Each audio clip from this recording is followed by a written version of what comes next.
그때 여로보암의 아들 아비야가 병들었습니다. 여로보암이 자기 아내에게 말했습니다. 당신이 내 아내인 줄 사람들이 모르게 변장하고 실로로 가시오. 예언자 아이야가 거기 있을 것이오. 아이야는 내가 이 백성을 다스릴 왕이 되리라고 말해준 사람이오. 빵 10덩이와 과자와 꿀 한 병을 가지고 아이야에게 가시오. 그가 이 아이에게 무슨 일이 일어날지 말해줄 것이오. 그리하여 여로보암의 아내는 여로보암이 말한 대로 준비하고 실로에 있는 아이야의 집으로 갔습니다. 아이야는 나이 때문에 눈이 침침해져 앞을 잘 볼 수 없었습니다. 그렇지만 여호와께서 아이야에게 말씀하셨습니다. 여로보암의 아내가 와서 아들에 대해 내게 물을 것이다. 여로보암의 아들이 아프기 때문이다. 그러면 너는 이러이러한 대답을 해 주어라. 여로보암의 아내는 들어오면서 다른 사람인 양 행동할 것이다. 여로보암의 아내가 문으로 들어오는 발소리를 듣고 아이야가 말했습니다. 여로보암의 아내여, 들어오시오. 왜 다른 사람인 양 변장하였소? 하나님께서 나를 보내셔서 당신에게 나쁜 소식을 전하라 하셨소. 가서 여로보암에게 이스라엘의 하나님 여호와께서 이렇게 말씀하신다고 전하시오.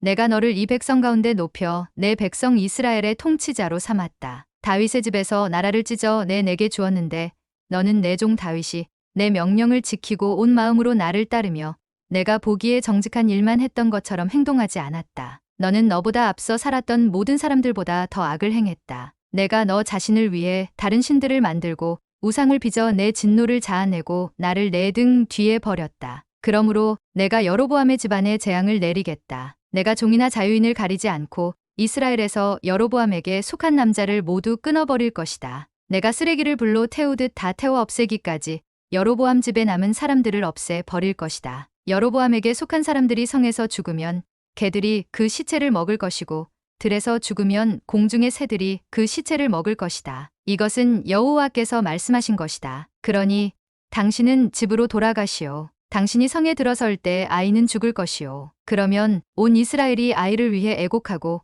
그를 묻을 것이오. 그 아이는 여로보암에게 속한 사람들 가운데 무덤에 묻힐 유일한 사람이오. 여로보암의 집에서 이스라엘의 하나님 여호와가 보시기에 선한 것이 그 아이에게 있기 때문이오. 또 여호와께서 이스라엘을 다스릴 왕을 직접 일으키시면 그 왕은 여로보암의 집을 끊어버릴 것인데 그날이 바로 오늘이오. 여호와께서 이스라엘을 치셔서 마치 갈대가 물속에서 흔들리는 것처럼 만드실 것이오. 여호와께서는 이스라엘을 그 조상들에게 주신 이 좋은 땅에서 뽑아내 유프라테스 강 너머로 흩으실 것이오. 그들이 아세라 목상을 만들어 여호와를 진노하게 했기 때문이오. 그리고 여호와는 여로보암의 죄 때문에 이스라엘을 버리실 것이오. 여로보암이 자기만 죄지었을 뿐 아니라 이스라엘도 죄짓게 했기 때문이오. 그러자 여로보암의 아내가 벌떡 일어나 길을 나서서 디르사로 갔습니다. 여로보암의 아내가 자기 집 문지방에 막 들어서자 아이가 죽었습니다. 온 이스라엘은 아이를 묻어주고 아이를 위해 애곡했습니다. 모든 것이 여호와께서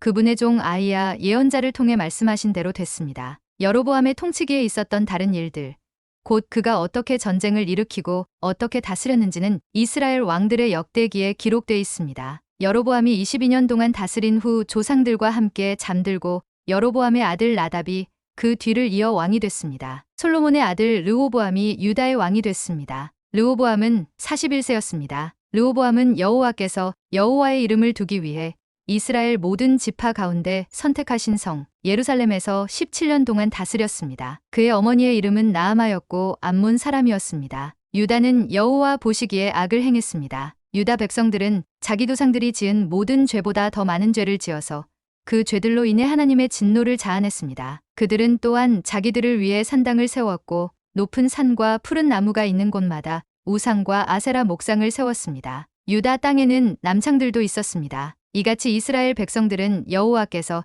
이스라엘 자손들 앞에서 쫓아내신 민족들이 한 모든 가증한 일들을 똑같이 했습니다. 르호보암 왕 5년에 이집트 왕 시삭이 예루살렘을 공격했습니다. 그는 여호와의 성전 보물과 왕궁의 보물들을 다 빼앗아 갔습니다. 그는 솔로몬이 만든 금 방패도 전부 빼앗아 갔습니다. 그리하여 르호보암 왕은 그것들 대신 청동 방패를 만들어 왕궁 입구를 지키는 호위대장들에게 맡겼습니다. 왕이 여호와의 성전에 갈 때마다 경호병들이 방패를 들고 갔고 돌아와서는 경호실에 가져다 놓았습니다. 르호보암 때 일어났던 모든 일과 그가 한 모든 것은 유다 왕들의 역대기에 기록되어 있습니다. 르호보암과 여로보암 사이에는 전쟁이 끊이지 않았습니다. 르호보암은 조상들과 함께 잠들고 다윗성에 그들과 함께 묻혔습니다. 그 어머니의 이름은 나아마였고 암몬 사람이었습니다. 르호보암의 아들 아비암이 뒤를 이어 왕이 됐습니다.